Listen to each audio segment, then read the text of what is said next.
Oh wait, this isn't actually AMD.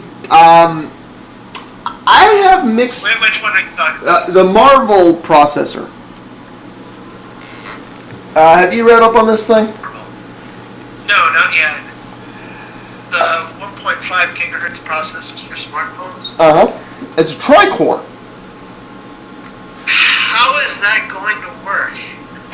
Well, it's actually not unprecedented, believe it or not, because AMD's been making tri-cores for a while. Yeah, but for cell phones? Is that going to be nice to your battery? Supposedly these are supposed to be ultra low power. It's like that has yet to be seen.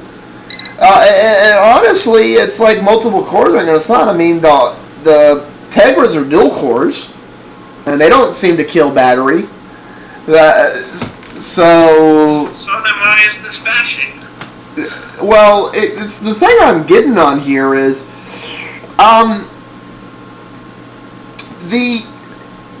there's advantages to dual core, and I guess under some circumstances there's advantages to a tri-core setup. But it's one of those things that has been tried a couple of times before, and it's never really caught on. And I apologize for the beeping, y'all. Have those AMD tri-cores really caught on anywhere? I don't know. I'm not much of a hardware guy. Okay. But 1.5 gigahertz, if it's not a drain on your battery, does look very positive to me. Well, a tri-core, that would actually be 4.5, technically. Up to the equivalent of 4.5 gigahertz of power. That's some power. Hey, if that can last all day, that would be a hot phone. I don't really see it. I guess that's where it's really going to come down to, though. Will it kill the battery? Can your phone last all day? They say it's not going to, but it's going to be interesting to see. What I'm almost thinking is because Intel's thinking about making this push with the Atom processors in the smartphone market. This strikes me as the perfect thing to go head-to-head with the Atom. Because think about the architecture of the Atom. It's like this could be an area where... when I saw tri-core, I was immediately thinking AMD, but this actually isn't AMD at all.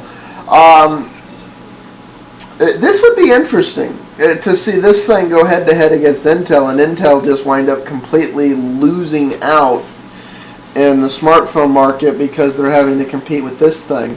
Because based on what I'm reading here, it looks like it's based on the architecture more like Tegra's are than the traditional Intel architecture, which is a lot better suited for a smartphone environment, to be quite honest. And the real advantage to this actually would be in like Android devices where they have those HDMI out on. Because it should be able to do 10 hours of video at 3 gigahertz computing power, which would mean this would be perfect for your Slate devices and your phone devices to stream to your TV. You know, like I got the new video here on my little Link device. Can I put it on your TV, man? It's not, because I mean, to really do that decently in high def, you do need a good amount of quality. So it'll be interesting to see what winds up on its own. Anyways, not sure there's really anything else to say on there. Wasn't anywhere near as bashing as that other thing.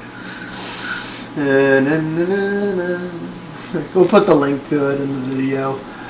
Oh, let's see. Do we got anything else to go into? Not going into AI this week. We've gone into Phone 7. It's too bad we lost that one. I know. That would have been a fun topic. Do we want to get political? I don't know. I thought that was a separate show. That's supposed to be. This is tech political. Anyways. No, okay, here's the thing. look at the one that's the first topic on topics we might want to rehash. I can't think of a way to cover that one without getting into what we were talking about before with the schools. And that's a pretty that's a political topic. It really is.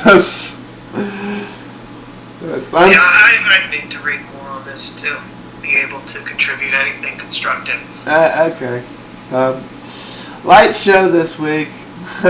I want to do that show now. If we can get all 5 of us together at one time to freaking do like a systems roundup. The problem is we need to do it at a time when all of us are looking to buy a computer, either for ourselves or someone else. It's like, are you? I'm not in the market right now, so. Yeah. I don't know. That needs to be done, though. It's like, oh well, it's on that. Like, what you say you bought a Dell? Like, who do you usually buy? I don't know. I don't have any particular brand. I used to buy from HP, but I haven't had good experiences with them, as I said earlier. The one that I was showing you that was melting was a Gateway. It's still operational. It's just. Yeah, Gateway and Acer are the two I kind of recommend people stay away from if they need to do any kind of decent computing.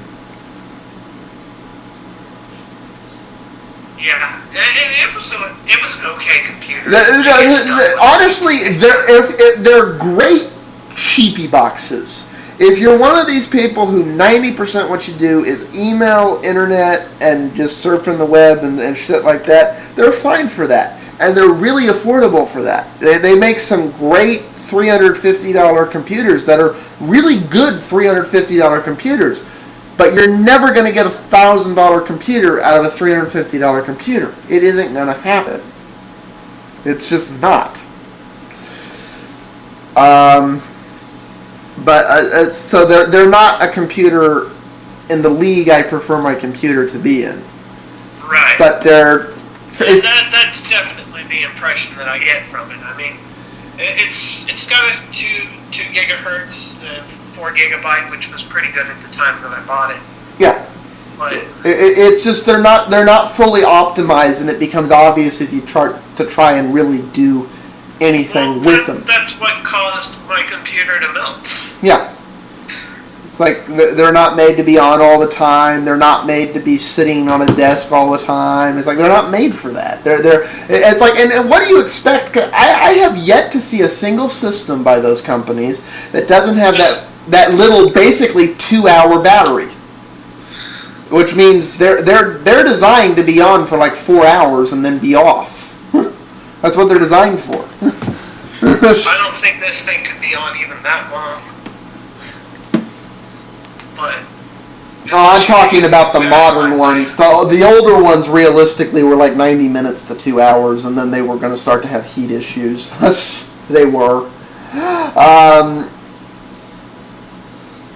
It's like in a post-compact merger, HP actually makes good stuff. The problem is the company.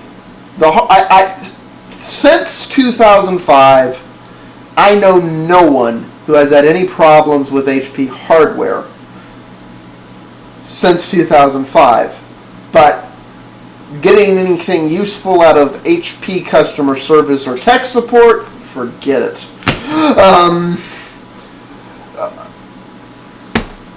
Way back in the day when I was still doing the HP stuff as well, I could not get any live CD to run on the thing.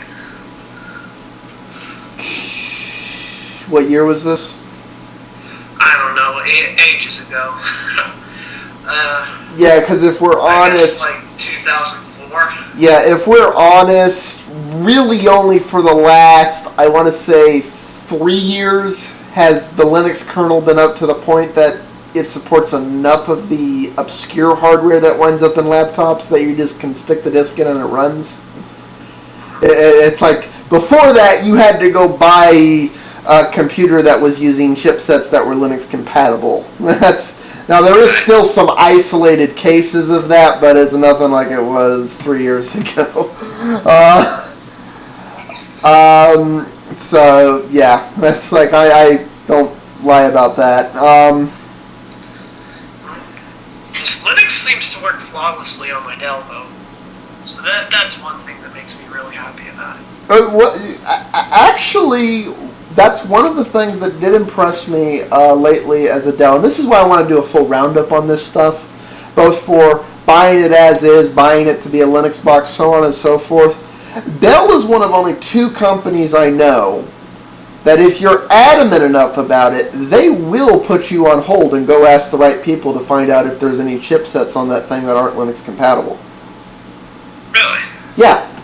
You have to be adamant about it, because basically you have to ask to speak to a supervisor and go, look, I have a very simple fucking question. I don't run Windows, I run Linux. And I want to know if you put any weird chipsets on there that aren't going to run with it. I go, hold on. And they'll tell you. So it's like, even though they don't sell the system with Linux, they will say, no, this one, all the chipsets pass. Now, getting a straight answer out of them about why they won't sell it with Linux in the first place, good luck there. It's like, but, they will actually answer your question. No, this chipset isn't supported. Like, they'll tell you, like, as long as it's kernel 2.6 point blah or newer, they will actually give you the right answer. Not just, oh yes, it's Linux. No, they're like, it's in this kernel forward. Yes. I'm like, okay. Which surprised the hell out of me. Especially since the fact that Dell sells Linux computers like this big black secret Dell doesn't like to talk about. Man, I never even thought to ask. I have kind of stressed all of these companies to the breaking point over the last few years, because I was a big IBM person until that Lenovo transition, when IBM kind of went to hell in a handbasket. They've gotten better now, but I got lost in the shuffle and I can't forgive them, so I'm looking for a new computer. And about 18 months ago, my laptop, which had served me well for a little over 4 years, just started to crap out. And it's like, it's fixable. I mean, I can stick a new hard drive in it, but it's IDE. I'm not going to spend the money sticking a new IDE drive in that thing, and that's been spinning constantly for 4 years. Like, eventually those bearings do wear. I'm just not going to spend the money on it, because the reality is I can buy a whole new system, a whole new base system for not much more than I'd spend on an IDE drive. So it's just, it doesn't make economic sense. I'm better, and that system is an old duo. I'm not bringing that system into modern times. I'm gonna go, okay, my computing needs have expanded since then. It's time for me to get a new system. So, but that's like, I haven't been able to find one I'm happy with. It's like, and I don't want to reward a bad company. That's the thing. I'm like, I don't want to give them money just because they're the lesser of the evils. Like, I want them to actually be a good company, damn it. So, yeah, well, I've ranted. We should probably I'm sorry. wrap up. The lack of caffeine in my soft drink is making me kind of tired. Yeah, you should have been drinking Balls Geek Beer. Balls Geek Beer with Granada. You've apparently never drunken Balls soda. They make a geek beer now. It's it's basically balls. It's root beer made with balls. Okay. You obviously don't drink Balls soda or know what the Granada berry is. No. Okay. 50 points to anybody who knows what I'm talking about. Okay, before the show completely effing dies, we're just gonna kill it here. Bound to have a bad episode every now and then. I guess this is it. Peace out, all.